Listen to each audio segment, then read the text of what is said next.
Photo घ्या.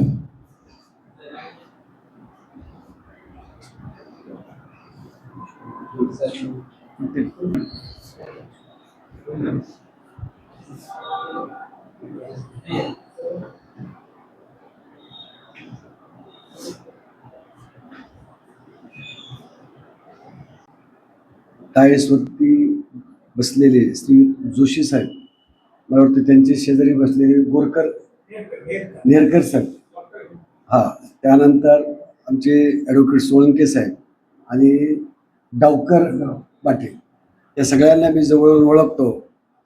खरं म्हणजे संकल्पना साहेबांची आमची चर्चा झाली होती. सोळंके साहेबांबरोबर चर्चा झाली की बीड शहरामध्ये आम्ही यापूर्वी ज्येष्ठ नागरिकाची संघटना करून जाहीरदादाची एक रजिस्टर संघटना होती. 10 वर्षापूर्वी त्यांचे कार्यक्रम घेत होतो. म्हणजे खूप दिवसापासून माझी वैयक्तिक आणि साहेबांनी मला वेळोवेळी सांगितल्यानुसार सोळंके साहेबांनी आपल्यापर्यंत येऊन ह्या कार्यक्रमाचं नियोजन केलेलं आहे. त्या गोष्टीचा या ठिकाणी माहिती सांगितलेली आहे. 2-3 गोष्टी या ठिकाणी महत्त्वाच्या आहेत. कायदा जो आहे तो सध्या फक्त पुस्तकात राहिलेला आहे. त्याची माहिती ज्याच्यावरती अन्याय झालेला आहे त्या अन्यायासाठी आपल्याला त्याचा असताना या शहरामध्ये पाहतो आपण, पुण्या मुंबईला पाहतो, विरंगुळा केंद्र ज्येष्ठाची सुरू झालेली आहे. बऱ्याचशा ठिकाणी घरातून वृद्धाला हाकलून दिलेलं आहे. जे आपल्या जवळच्या लोकांवर असा काही अन्याय होत असेल तर ही जिल्हा विधी सेवा सर्वप्रथम सर्वात मोठं कार्य म्हणजे मदत करणे लोकांना. मदत कोणत्या लोकांना? एक आहे, पहिले त्याच्यातले आहे मुलं, स्त्री, सिनियर सिटीजन त्याच्यात आले, आणि त्याच्यात मग SC ST समाजाचे जे लोक आहे, घटकचे लोक आहे, ते पूरग्रस्त आहे, ते नॅचरल कॅलॅमिटीला अफेक्टेड झालेले ते लोक आहे. त्यांना आता मदत कशी करायची? त्यांचे कोर्टात खटले असतात, कोर्टात त्यांना फीस भरता येत नाही, कोर्ट फीस, वकिलांची फीस, त्यांना आम्ही मोफत वकील देतो. त्यांचे केसेस लढण्यासाठी आम्ही आमचे पॅनलचे वकील देतो, ते जेणेकरून त्यांनी केस तिथे प्रॉपरली तिथे तुमची जी काही बाजू आहे कोर्टात तुम्हाला मांडता येईल. दुसरं आहे, आपल्याकडे बरेचसे समाजात अत्याचार वगैरे होत असतात महिलांवर, मुलांवर, जसे की रेपचे केसेस आहे. मनोधैर्याची योजना आहे, त्याच्यात 3 लाख रुपये महिलांना भेटते. त्यासाठी बोर्ड बसत असते, त्या बोर्डकडून ऑर्डर होत असतात त्यांना, आणि अशा स्त्रियांना 3 लाख पासून पैसे देणे आम्ही हे करतो. खूपच गँगरेप वगैरे आहे त्यांना 7 लाख पण आहे, अशी आहे 10 लाखपर्यंत मी त्यांना देऊ शकतो त्याच्यात. दुसरं, collector office, SP office, CO office यांच्याशी आमचा कोऑर्डिनेशन असते. त्यांच्याशी आम्ही कोऑर्डिनेट करून जे तुम्हाला ज्या योजनांचा लाभ बाहेर मिळत नाही आहे ते आम्हाला कॉन्टॅक्ट केलं तर आम्ही पत्रव्यवहार करून ते जलद गतीने त्या कामांचा आम्ही निपटारा आणि फॉलोअप आम्ही घेत असतो. हे झाला. लोक अदालत एक असते. लोक अदालतीमध्ये आपले जे केसेस आहे, तडजोड पात्र केसेस असतात, घरगुती हिंसाचारचे केसेस असतात, अशा बऱ्याच प्रकारचे केसेस असतात. त्या केसेसमध्ये तडजोड होऊ शकते का ते बघणं काम DLSS आहे. मग त्यासाठी नोटिसा काढणे, कोर्टात प्रलंबित केसेस त्या लोक अदालतीच्या दिवशी आम्ही ठेवतो आणि त्याच्यातील निपटारा करत असतो. तिसरा आहे मध्यस्थी. आता अशी संकल्पना आली की समजा कम्युनिटी मिडिएशन आहे. एखाद्या वेळेस समाजात तेढ निर्माण झाली, समजा समाजात काहीतरी 2 कम्युनिटीमध्ये किंवा 2 शेजारच्या लोकांमध्ये असा वाद झाला की ते खूप मोठा होण्याचा एक शक्यता आहे. तर अशा परिस्थितीत आपल्याकडे कम्युनिटी मीडिएटर पॅनलचे काही एक्सपर्ट लोक आहेत, जसे की आमचे तत्वशील कांबळे आहे, अशोकजी तांगडे आहे, मिथुन जोगदंड आहे. असे आम्ही 3 लोकांना आता अपॉइंट केले आहे. याच्या पलीकडे पण जर समाजात हे असतील, सोसायटी, चॅरिटी, ट्रस्ट वगैरे असतील, त्याच्यात ते काम करणारे, जसं पीस इन्स्टिट्यूशन आहे, पीस जे संस्था असतात पीस करणारी, अशी संस्था असेल तर आम्ही त्यांच्याशी हे करून कोऑर्डिनेट करून समाजात केस दाखल होण्यापूर्वी त्याच्यात तडजोड करून आणतोय, एक काम करतोय. तर असा काम आम्ही कोर्टशी कनेक्टेड आहे. दुसरा महत्त्वाचा म्हणजे शिबिरं घेणं, लोकांना लोकांचे अधिकार सांगणं, लोकांना लोकांचे कायदेशीर अधिकार सांगणं, लोकांना हे माहिती देणं की त्यांचे जे काही अधिकार आहे त्यांची अंमलबजावणी कसं करते. मग आमच्याशी जे कनेक्टेड आहे हायकोर्ट लिगल सर्व्हिसेस अथॉरिटीचे तिथले सचिव असतात हायकोर्टाचे. सहर्ष स्वागत करतो. मंचावर उपस्थित आदरणीय जोशी साहेब, दुसरे प्रमुख पाहुणे डॉक्टर हेरकर आप्पा, आदरणीय ज्येष्ठ विधिज्ञ सोळंके साहेब, तसेच आदरणीय डावकर साहेब, आपल्या सर्वांच्या मार्गदर्शनाखाली हा कार्यक्रम सुरू आहे. या कार्यक्रमाचे प्रमुख आयोजक माननीय डॉक्टर न्यायाधीश सय्यद वहाब सर,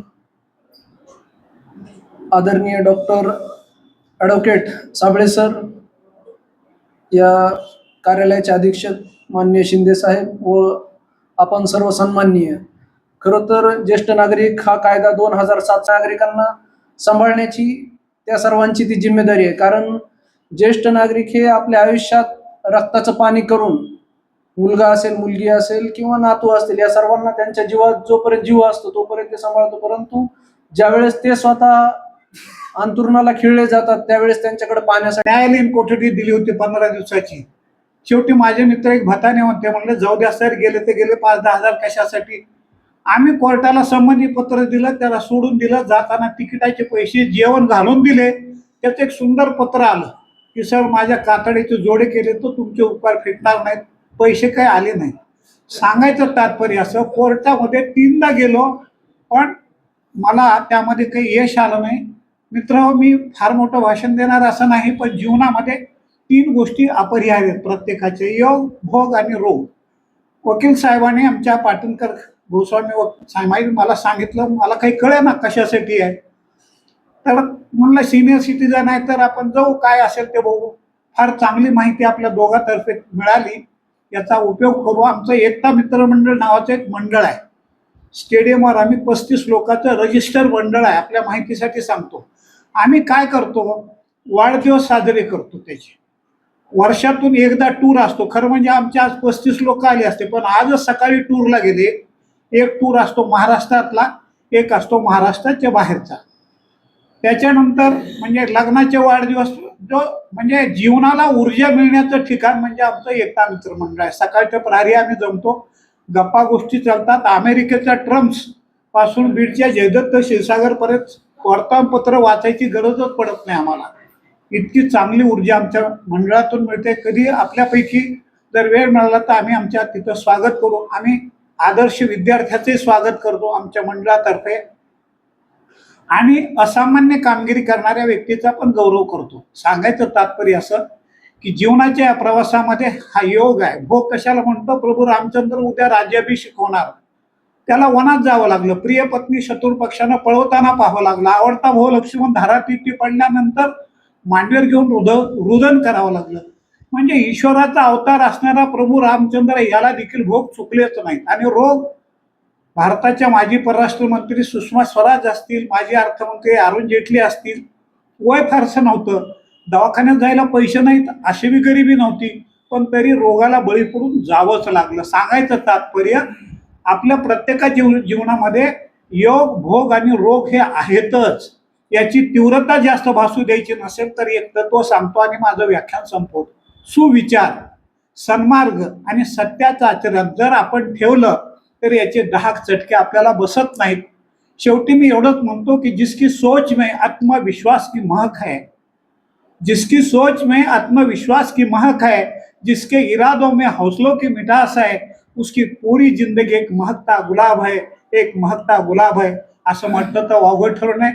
आपण सर्वांनी आम्हाला ज्या प्रेमाने इथं बोलवलं, आमचा आदर सत्कार केला आणि अमूल्य अशी माहिती दिली, या माहितीचा आम्ही नक्कीच समाजासाठी उपयोग करू. न्यायमूर्ती वराळे साहेबांच्या काळामध्ये मात्र मला एक दिवशी जज व्हायचा लाभ मिळाला होता. मला ती आठवण याच्यासाठी झाली, मला जज म्हणून त्या दिवशी काय अधिकार असतात ते कळालं. म्हणजे कसं उभा टाकावं.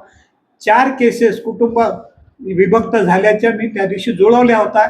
एवढं पुण्याचं काम वराळे साहेबाच्या काळामध्ये झालं होतं. त्यांची माझी ओळख, मी कॉलेजमध्ये त्यांना एका कार्यक्रमानिमित्त बोलवलं आणि मग त्यांनी मला त्यांच्या कोर्टामध्ये लोक अदालत त्या कार्यक्रमामध्ये बोलवलं होतं. धन्यवाद. आपण माझे शब्द ऐकले, अवश्य धन्यवाद देतो. जय हिंद, जय महाराष्ट्र.